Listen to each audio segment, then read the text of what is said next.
Hello छात्र छात्राओं, मैं हमारे इस गुरुवंता चैनल में आपका स्वागत है। मेरा नाम रामू श्याम है। आज मैं आपको पहले दिन 12th का मैथ पढ़ाने जा रहा हूँ। तो हमारे 12th की मैथ का पहला अध्याय है संबंध व फलन। देखो, संबंध व फलन पढ़ाने के लिए हमारे लिए इसकी बेसिक जानकारी हमारे लिए होनी चाहिए। बेसिक जानकारी का मतलब है इसकी जो 11th में जो चैप्टर है हमारे पास समुच्चय। भाई, संबंध का मतलब होता है समुच्चय से। हमें पढ़ाना कि क्या है, इसमें समुच्चय पढ़ाना है। तो इसको पढ़ने के लिए हमारे लिए समुच्चय को पढ़ना पड़ेगा। समुच्चय समुच्चय अब क्वेश्चन खड़ा होता है कि इस संबंध को जब हमें पढ़ाना है तो समुच्चय क्या है, समुच्चय के बारे में समझना होगा। समुच्चय होता क्या है? समुच्चय का मतलब होता है वस्तुओं के संग्रह को समुच्चय कहते हैं। वस्तुओं के संग्रह को समुच्चय, वस्तुओं के संग्रह को समुच्चय कहते हैं।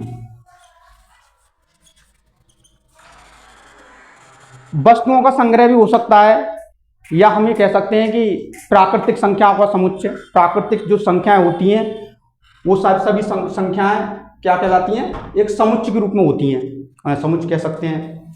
तो इसको समझने के लिए, इस समुच्चय को समझने के लिए इससे आगे हमें क्या पढ़ना पड़ेगा? समुच्चय के संकेतांक।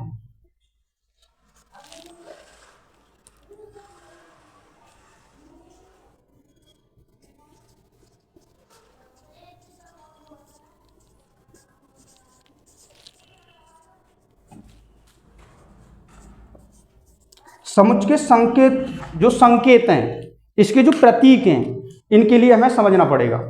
तो संकेत में क्या होता है? सबसे पहला होता है हमारे पास में ये वाला चिन्ह है, ये वाला चिन्ह। इसको क्या कहते हैं? बिलोंग। इसको क्या कहते हैं? बिलोंग। बिलोंग इसका क्या मतलब है? इसको मैं ये भी ध्यान रखना, एक साथ में प्रश्नावली जो तुम्हारी 12th की 1.1 है संबंध एवं फलन की, उसको मैं शुरुआत में ही एक साथ शुरू नहीं करूंगा। इसका जो बेस है, शुरुआत से पहले बेस कंप्लीट करूंगा, उसके बाद में तुम्हारी ये प्रश्नावली स्टार्ट करूंगा। तो बिलोंग के बारे में हम समझते हैं। बिलोंग क्या है? जैसे मैंने कहा कि यदि a बराबर संख्या 1, 2, 3, 4, और इसमें जो हमने अवयव लिखे हुए हैं 1, 2, 3, 4, ये अवयव ए में बिलोंग करते हैं। तो हमने कहा 2 बिलोंग ए। तो इसका जो अवयव है वो ए में बिलोंग करता है, करता है। ए में बिलोंग करता है, करता है।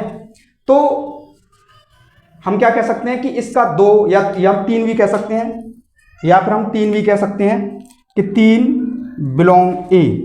अब मैंने तुमसे ये कह दिया कि 5 बिलोंग ए। क्या 5 इसमें बिलोंग करेगा? Not belong. तो 5 बिलोंग नहीं करेगा। अब यहां से दूसरा हम थोड़ा समझते हैं, अगला पॉइंट ले लेते हैं। नंबर 1 ले लिया हमने ऐसे करके। दूसरा ले लेते हैं रिक्त समुच्चय। क्या ले लेते हैं? रिक्त समुच्चय। रिक्त समुच्चय। रिक्त समुच्चय, रिक्त समुच्चय का मतलब क्या होता है? खाली। रिक्त समुच्चय का मतलब होता है खाली, खाली समुच्चय। अच्छा, इसको किससे प्रदर्शित करते हैं? इसको करते हैं भाई, इसको करते हैं या तो इसको फाई से प्रदर्शित कर दो, फाई से, या इसको ये वाला जो मझला कोष्टक है इसको ऐसे बंद कर दो, इसको इससे प्रदर्शित कर सकते हैं। ये कहलाता है रिक्त समुच्चय। अच्छा, रिक्त समुच्चय में हम इसका एग्जाम्पल लें। इसका मतलब क्या होता है? इसका मतलब होता है, इसका क्या मतलब होता है? ऐसा समुच्चय, ऐसा समुच्चय, ऐसा समुच्चय जिसमें कोई भी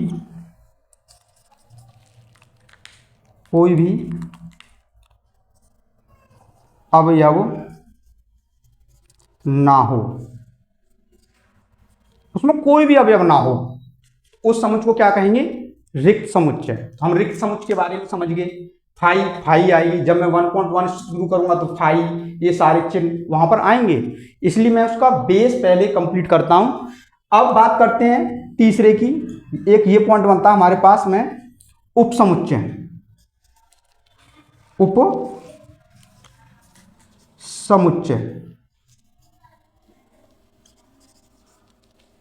काफी बड़ा उपसमुच्चय। उपसमुच्चय की बात करते हैं। उपसमुच्चय में क्या है, ये हमारे पास एक प्रतीक होता है उपसमुच्चय का, ए उपसमुच्चय बी। इसका क्या मतलब है, ए उपसमुच्चय बी? देखो ऐसे समझ सकते हैं कि ए का मतलब है ए के सभी समुच्चय, बी मतलब ए का प्रत्येक अवयव बी में है, ए के प्रत्येक समुच्चय बी के उपसमुच्चय कहलाएंगे। जैसे मैंने ये कहा तुमसे कि दो ऐसे समुच्चय, दो ऐसे समुच्चय, दो ऐसे समुच्चय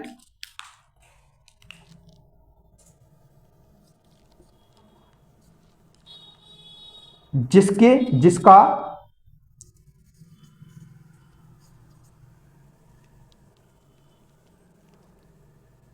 दो ऐसे समुच्चय ए उपसमुच्चय बी हैं, ये लिख सकते हैं बी हैं, कि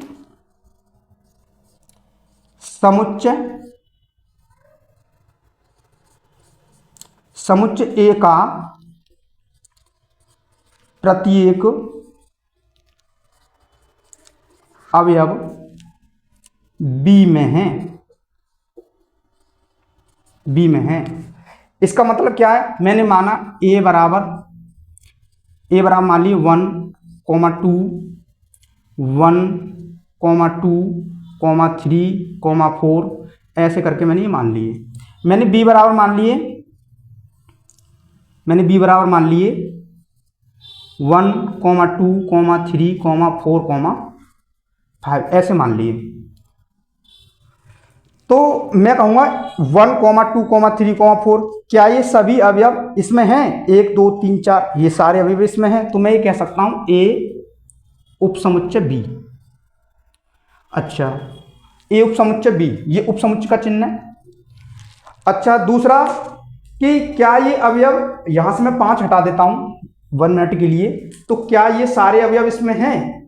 तो इस बराबर के चिन्ह का मतलब है कि ये सभी के सभी बराबर अवयव इस अवयव ये बी के हो सकते हैं, इस वजह से ये बराबर का चिन्ह है। दूसरा, यदि इसमें अवयवों की संख्या बढ़ी हुई है, इसमें जैसे पांचवा जो अवयव है इसमें बढ़ा हुआ है, तो ये क्या कर रहा है, ए के प्रत्येक अवयव बी में है लेकिन बराबर भी हो सकते हैं, तो इसको क्या कहेंगे, उपसमुच्चय। तो इसके बाद में देखो नेक्स्ट बताते हैं। देखो उपसमुच्चयों की संख्या के बारे में बताता हूं। समुच्चयों की संख्या।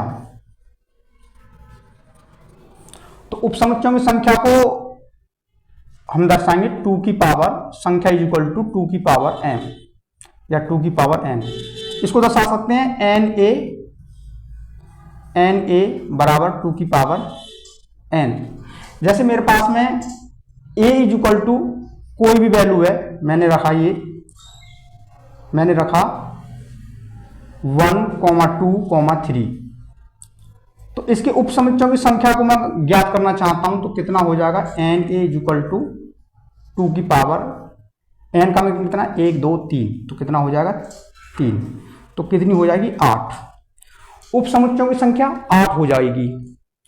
अच्छा, इसके बाद में इन उपसमुच्चयों को हम लिखना चाहते हैं, तो लिखेंगे कैसे, लिखेंगे ए बराबर लिखेंगे। सबसे पहला जो उपसमुच्चय होता है मैंने तो बताया था फाई, मैंने समझा था फाई एक रिक्त समुच्चय होता तो समुच्चय है, तो सबसे पहले तो फाई हो गया। इसके बाद में ये वाला जो समुच्चय है, ये वाला एक ये हो गया। इसके बाद में ये 2 हो गया। इसके बाद में 3 हो गया, 1, 2, 3, 4। इसके बाद में 1, 2 मतलब 1,2 हो गया। इसके बाद में 1,2 3 हो गया। इसके बाद 2,3 हो गया। इसके बाद में 1,2,3। देखो इसके उपसमुच्चयों की संख्या को 1 2 3 4 5 6 7 8 हो गई। लेकिन 1 2 3 4 5 पदों तक और भी इसमें अवयव लें तो हम 8 10 2 4 6 अवयवों तक तो ये हम लिख सकते हैं। लेकिन जब इसकी संख्या ज्यादा बढ़ जाएगी तो इनके लिए बोर्ड पर लिखना संभव नहीं है। तो इसके लिए हमें इस सूत्र का ही प्रयोग करना है। तो उपसमुच्चयों की संख्या के बारे में हम समझ गए, उपसमुच्चय को समझ गए, उपसमुच्चय क्या होता है, उपसमुच्चय की संख्या समझ गए, उपसमुच्चय होते क्या है ये हमने निकाल दिए। अब यहां से आगे की बात करते हैं उचित उपसमुच्चयों की। उचित उपसमुच्चय,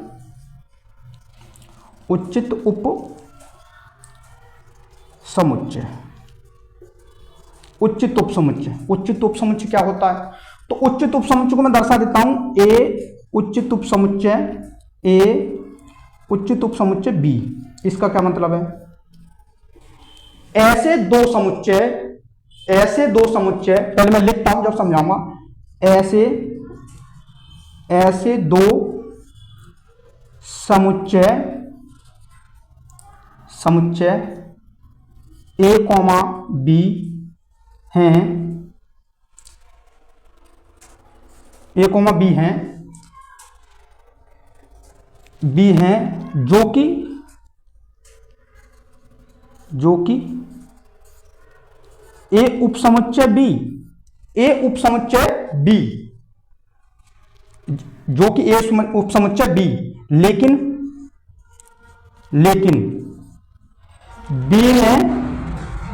बी में कम से कम एक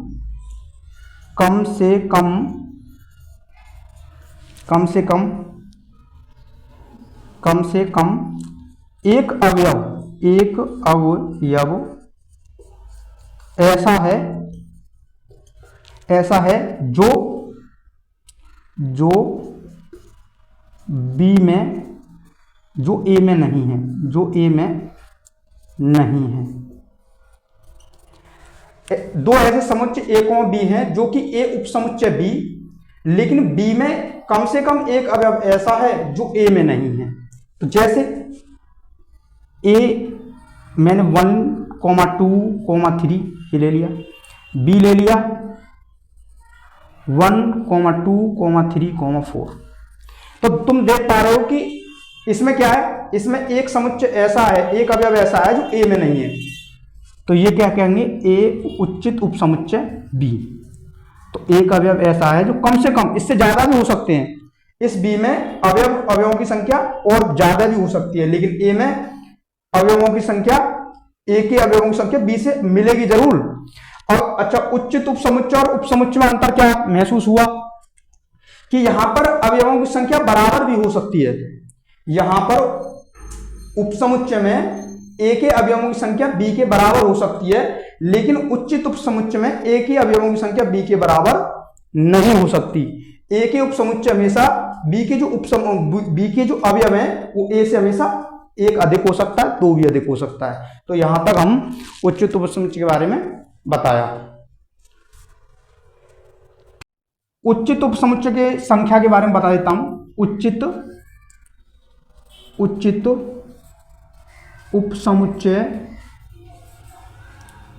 उपसमुच्चय की संख्या, तो संख्या का फॉर्मूला होगा 2 की पावर n-1। तो यहां तक उचित उपसमुच्चय के संख्या के बारे में इसका फॉर्मूला लाएंगे, ये हो जाएगा। देखो मैंने तुम्हारे लिए अभी समुच्चय के बारे में बताया। समुच्चय के जो प्रतीक थे जो हमारे लिए इस चैप्टर में प्रयोग होंगे, वो मैंने सारे प्रतीकों के बारे में तुम्हें डिटेल से समझाया। समझाने के बाद में अब हमारे पास चैप्टर का क्या नाम है? संबंध एवं फलन। तो अब हम संबंध को समझेंगे। संबंध क्या है? तो संबंध को हम क्या समझेंगे? संबंध को समझ कैसे सकते हैं? जैसे मैंने एक लिखा R उपसमुच्चय A क्रॉस B, ये लिखा मैंने शब्द। इसका क्या मतलब है जी? इसका मतलब है कि R एक ऐसा, R संबंधित आर जो संबंध है वो ए क्रॉस बी का उपसमुच्चय है। ए क्रॉस बी का मतलब होता है कार्तीय गुणन।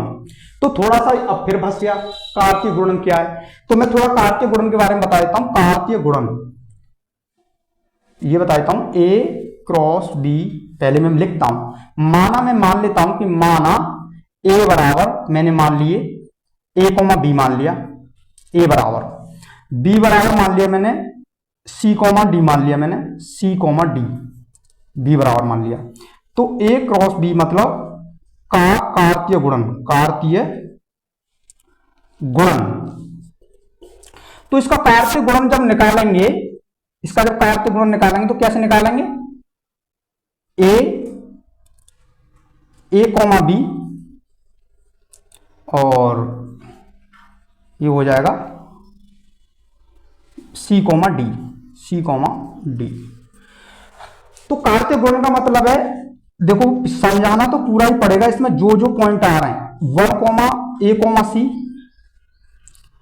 ए comma d, b comma c और बी कोमा डी, ये कार्तीय गुणन निकाल दिए मैंने, ये कार्तीय गुणन निकाल दिए ए कोमा बी, ए व बी का कार्तीय गुणन। ये कोई मैंने इसके अवयव लिए, ए समुच्चय हो गया, बी समुच्चय, ए और बी समुच्चय का कार्तीय गुणन मैंने निकाला। तो ये क्या करा है, ए क्रॉस मतलब ए व बी का कार्तीय गुणन, मतलब आर ऐसा संबंध है, आर क्या है, आर एक ऐसा संबंध है, समुच्चय ए और बी का एक आर ऐसा संबंध है जो ए व बी कार्तीय गुणन का उपसमुच्चय, ए व बी कार्तीय गुणन का उपसमुच्चय। और भी इसको डिटेल से समझने की कोशिश करते हैं। इसकी परिभाषा में मैंने लिखा, मैं लिखता हूं इसकी परिभाषा, समुच्चय ए व समुच्चय बी में आर एक संबंध है, आर एक संबंध है, मतलब कोई ए है समुच्चय, कोई बी है समुच्चय, उसमें से आर कोई संबंध है, उसके बारे में बताऊंगा आर संबंध क्या हो सकता है। तो आर एक संबंध है जो ए व बी के कार्तीय गुणन का, ए व बी के कार्तीय, इसको क्या करेंगे, कार्तीय गुणन। एक बार लिख देता हूं, कार्तीय गुणन का उपसमुच्चय है, उपसमुच्चय है। इसका मतलब क्या है भाई, समुच्चय ए समुच्चय बी में आर एक ऐसा संबंध है जो ए व बी के कार्तीय गुणन का उपसमुच्चय। इसका क्या मतलब है, आर एक ऐसा संबंध है जो ए व बी के कार्तीय गुणन का उपसमुच्चय। लेकिन बात फिर भी समझ में नहीं, फिर मैं समझाता हूं। देखो मैं इसके कार्तीय गुणन की संख्या बता दूं। पहले तो ये जो आर संबंध है पहले इसे समझाता हूं। आर संबंध क्या है, आर संबंध है, मैंने इसमें से आर संबंध में से मान लो ये हमारे पास कार्तीय गुणन है, इसका ये मैंने कार्तीय गुणन है, मैंने इसी में से ए कोमा सी और तुम्हारा ए कोमा डी तुम्हारा बी कोमा सी ये ले लिए जी, ये वाले इसमें से कोई भी कुछ भी ले लिया। तो इसमें से जब हम इसको ले रहे हैं तो ये क्या, हमने इसमें से एक संबंध निकाल लिया भाई, ए व बी इसमें इन अवयवों में से कुछ भी उठा के जब इसमें लेंगे तो वो क्या कहलाएगा, संबंध। अब जैसे मैं तुमसे थोड़ा और डिटेल में समझाऊं, जैसे मैंने कहा ए बराबर 1,2,3 है और बी बराबर तुम्हारा 2,4,5 है। ये हमारे पास एक परिवार है, थोड़ा मैं लॉजिकली समझाना चाहता हूं। ये हमारे पास एक परिवार है, ये हमारे पास दूसरा परिवार है। ये कौन सा है, दूसरा परिवार। तो अब मान लो कि एक परिवार ये क्या कर रहा है, एक दूसरे से संबंध बना रहा है। तो संबंध कब बनेगा, जब इस परिवार का सदस्य इसके साथ में मिल जाएगा। मिल गया जी, ये क्या बन गया, संबंध। तो मैं क्या कर रहा हूं, यहां पर एक परिवार का सदस्य ये है, देखो सी, और दूसरे परिवार का सदस्य ये है, तो संबंध बन गया। अब यहां पर ए कोमा डी, एक परिवार का सदस्य ये है, दूसरे परिवार का सदस्य डी है, एक परिवार का सदस्य बी है, सी है। तो ये जो संबंध है, जितने भी तुम संबंध बनाओगे, जितने भी संबंध बनाओगे, तो ए व बी के कार्तीय गुणन का उपसमुच्चय ही होगा। तुम उपसमुच्चय से ज्यादा कुछ कहीं पे भी संबंध जो बनेगा, उस प्रत्येक संबंध ए व बी के कार्तीय गुणन का उपसमुच्चय ही होगा। अब जैसे अब बात आती है ए व बी के उपसमुच्चय क्या है। भाई हमने ए व बी के कार्तीय गुणक तो हमने निकाल दिए। अब इसके उपसमुच्चय क्या हो सकते, ये इसका उपसमुच्चय क्या हो सकते हैं, तो मैं तुम्हें समझाता हूं। तो ए व बी का कार्तीय गुणन मैंने निकाल दिया। अब ए व बी के एक व बी के उपसमुच्चयों की संख्या क्या होती है, 2 की पावर m गुणा n। मतलब भाई ए के अवयव क्या है, 2। ए के अवयव है जी, m का मान कितना कर दिया मैंने, माना ए के अवयव की संख्या m बराबर कितनी है, 2। तो मतलब इसको कह सकते हैं ए के अवयवों की संख्या 2, और इसको कह सकते हैं बी के अवयवों की संख्या 2।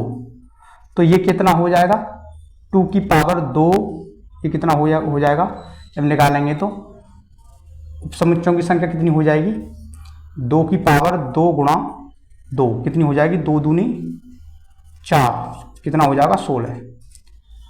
जैसे मैंने तुम्हें उपसमुच्चयों की संख्या वहां लिख के बताई थी 8 आई थी, ऐसे ही इसके उपसमुच्चयों की संख्या 16 होगी।